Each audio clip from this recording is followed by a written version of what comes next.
It's good to be here with you. My name is Randy Rich. I am not here to talk to you about K-Love. I was asked to talk to you about some other things that happened in my life leading up to where I am today.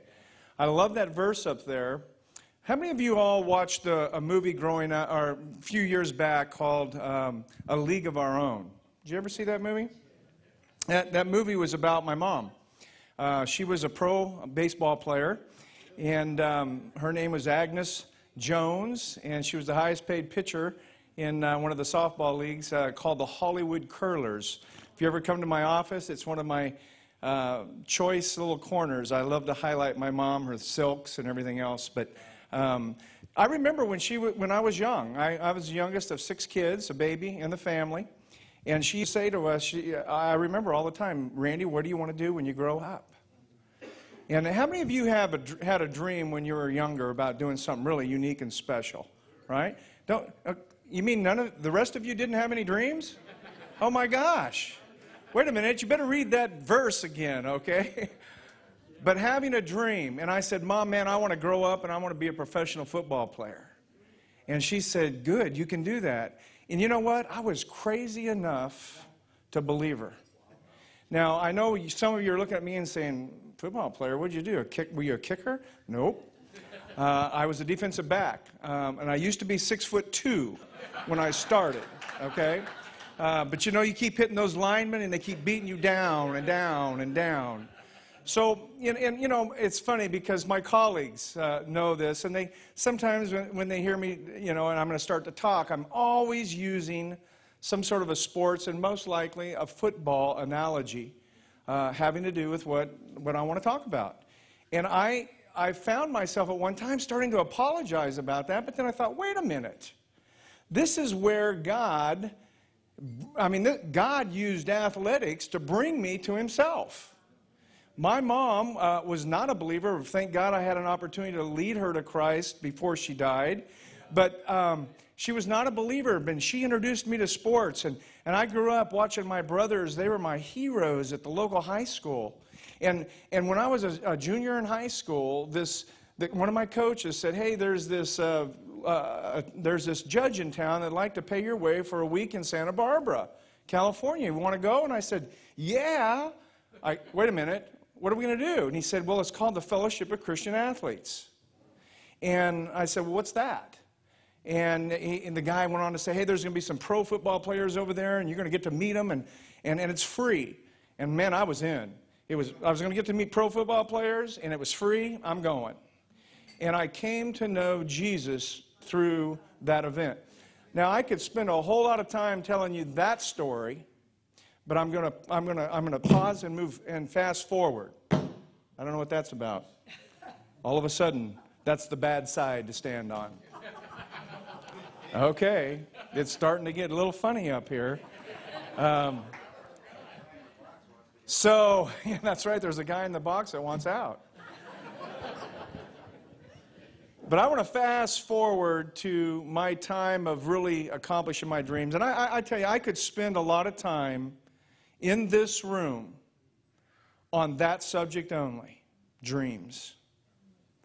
And I want to just say before I go past that, if you're not dreaming dreams, and I'm looking around here, I see some of you guys have a little more gray hair than I do. All the women, they have beautiful hair, but the guys, okay, some of you don't have any hair left, okay? That means you're really old. God isn't finished with you yet. And if you're not listening to him, you're missing out on a stirring that I believe God has going on in your life right now, and you're not listening. God wants to do great things in and through your life, and he desires to do great things in and through your life until the day you die.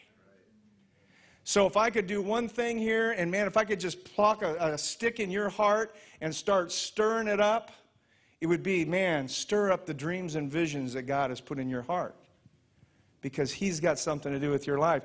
And I remember one of the first games I played in when I made it to the NFL, when no one thought I could. And I'm not here to talk about me. I'm telling you that my verse was in Corinthians, 1 Corinthians, 2 Corinthians 4, 3, 4, 5, and 6 says this: you're foolish to think of anything coming from yourself. Your adequacy is in Christ Jesus, who has done what? Made you a servant for His glory, a servant of the new covenant. And I want you to know that as I share this story, I want to draw some principles that I think that are important for us to be mindful of in the work that we do, the work that God has called you to do. And the first part of my life, it wasn't Christian ministry work per se, but it's all Christian ministry work, is it not? In all that we do. And I remember playing in that first game, and I'm going to use a story that happened to me that I've never forgotten, and an analogy from it. But then I was going to spend more time on that story, but then as I was sitting and listening, as the Lord was stirring during worship, I'm going to take a little bit of a side turn, and I'm going to share something else with you this morning. But I'm going to share the highlights of an incident that happened to me while I played in the NFL. One of my first games, I was excited. I was a defensive back. I was not a starter. I got in on certain plays, special team plays, and in the defensive secondary, in different situations, when it was long distance, they would put in what was called then the nickel package. That's when they would add another defensive back in there, expecting a long pass or something funny to happen. They wanted another defensive back. I was a part of that package. And I remember the coach looking around at me, and it was 3rd down and long. We were playing the Chicago Bears. And we were ahead, and it was coming close to the end of the first half, seconds left to go in the first half, and that's a perfect time to expect something unusual from the offense to do against the defense. So we sent in the nickel package, and I remember running in, making that call, and I remember how big those guys looked to me. I can still see it to this day. I had blood coming down, teeth missing. I was, it's unbelievable when you're a little guy going into that situation. And I called the play, and I broke the huddle. And I remember as I broke the huddle in the Chicago Bears, and this is all happening really fast in my mind. They broke the huddle, they came to the line. I remember things I had learned since I was a little kid, raised, learning the game of football. And the first thing that I knew is that as those linemen came up, I need to find the uncovered offside lineman. Now, I'm not going to explain that to any of you women or any of you men that don't know what that means, because I don't have time. But there's a certain offensive lineman that does not have a defensive player right over them. And that's the person I needed to locate, because as soon as that ball is snapped, he's going to tell me what's going to happen. And if that ball is snapped and he raises up like this, it's going to be pass. If the ball is snapped and he runs out, it's going to be a run. And I need to know that as a defensive back. That's going to be my first read. The second read goes to the quarterback, because he's got the ball when the ball is snapped, and how he holds that ball determines what he's going to do. And so if he holds it up here, it's a good chance he's going to do what? Pass the ball. If he's holding it down low, then he's going to maybe hand it off. That's important for me to know. I want to stop right there for a minute. Folks, one of the reasons I believe God enabled me to have that platform and accomplish my dream was I was committed to learning the game of football. And I would say this to you: in your business, in your life, be a good student of what God has called and entrusted you with. And we never stop learning. We're always learning. And I can tell you that it was of the confidence, one of the things that coaches like about their players on the field, that they know what's going on. I could be in a meeting, and the coach would ask a defensive lineman, "What do you do on this play?" And he would go, "I don't know," and I'd raise my hand. "I know, coach." And I could tell what everybody was doing. I was a good student of the game. You need to be a good student of your business for the glory of God. That's number one. And so as I'm telling you this story, that's the point I want to make.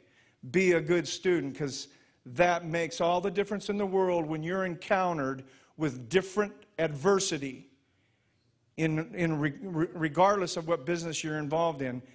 That adversity comes, being a good student is going to create a great reaction-minded person to resolve the issue. So the ball was snapped, the lineman stood up like this, so I thought it was passed, so I started my drop back, and I went right to the quarterback, and he had the ball way up here, kind of too high, but it was up, So I started another step or two, and I'm looking at the wide receivers, but I go back to the quarterback, and sure enough, he takes that ball, he hands it off to a running back by the name of Walter Payton. Have you guys ever heard of that guy? Walter Payton. And I remember planting, and I remember getting a beat on Walter Payton. And you see, Chicago did exactly what they wanted to do to us. They disguised the play. Okay? They disguised the play to make us think it was going to be one thing when in fact it was another. And their goal was to loosen the defense, hoping that they could get the ball to their best athlete, maybe break a tackle or two and gain lots of yardage or even score a touchdown. Let me tell you something. The enemy disguises himself all the time. And as business people and business women, businessmen, we've got to be alert in what we're doing. I want to introduce too, Jared. Raise your hand, Jared. And Chelsea back in the back. Hey, Chelsea. Those are two of my colleagues that I work with, great people. But one of the things that Mike's always talking to us about, matter of fact, we were just going through a series of seminars this last week, is be aware that what? The enemy is like a roaring lion, what? Seeking whom he can devour. So we have got to be wise because the enemy disguises himself, just like those Chicago Bears, okay? And so I planted and I had a beat on Walter Payton, and sure enough, he broke through the linebackers. He's now in the secondary, and I'm running as fast as I can. He's running as fast as he can. Boom, we hit. My teammates later told me Walter Payton hopped up and ran back to the huddle. But your old buddy Randy was back there like this, okay? Why do you laugh like that? I don't understand that, okay? That wasn't very fun, okay? And I'm laying there like this over close to the Chicago Bears sideline, and the coach came over there and he goes, Rich, are you okay? Are you okay? And I looked up at him going, I think so, coach. And then all of a sudden I realized I could not see out of my left eye. I thought we hit so hard I knocked my left eyeball out. And I said, Coach, I can't see out of my left eye. And he reached down like this and took my helmet and twisted it around like that.